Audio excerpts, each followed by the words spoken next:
ஒரு தாயின் மடிதான் குழந்தைக்கு முதல் பள்ளிக்கூடம் என்பார்கள்.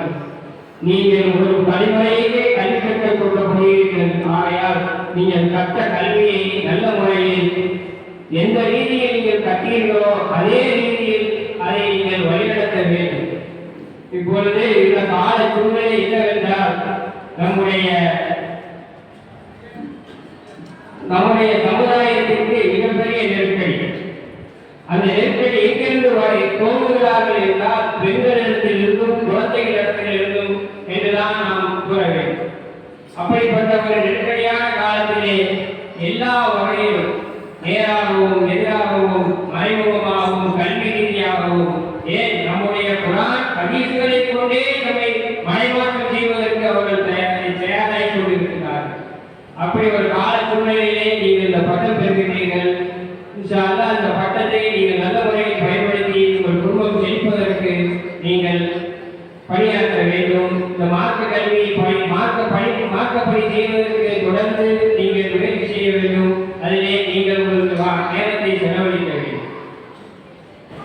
நீங்கள் இந்த 3 வருடம் மிகவும் சிரமப்பட்டு உங்கள் குடும்பத்தை கவனிக்க முடியாமல், தாய் பிள்ளைகளை கவனிக்க முடியாமல், கணவன் குழந்தைகளை கவனிக்க முடியாமல் நீங்கள் இந்த பட்டத்தை பெறுகிறீர்கள். ஆனால் இந்த சடங்கு வேண்டவரும் உங்களுடைய உறவினர்கள், உங்களுடைய தகப்பனார், உங்களுடைய கணவன்மார்கள், உங்களுடைய சகோதரன்மார்கள் அதற்குரிய கண்ணியத்தை அவர்கள் வழங்க வேண்டும். நீங்கள் பட்ட கஷ்டத்திற்குண்டான விடை இன்றுதான். நீங்கள் பட்ட கஷ்டத்திற்குண்டான பரிசு அல்லாஹ் வழங்குகின்ற சன்மானம். அல்லாஹ் யாரையும் மார்க்க கல்விக்கு எளிதாக தேர்ந்தெடுப்பதை அவன் விரும்புபவர்களை மட்டுமே மார்க்க அறிவு வழங்குகிறார் அல்லாஹ்.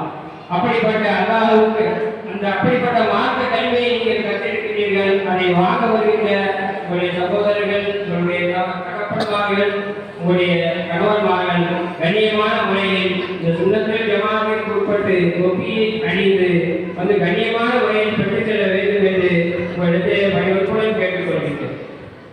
இந்த மதரசா மென்மேலும் வளர இங்கு வந்திருக்கின்ற அனைவரும் துஆ செய்ய வேண்டும்.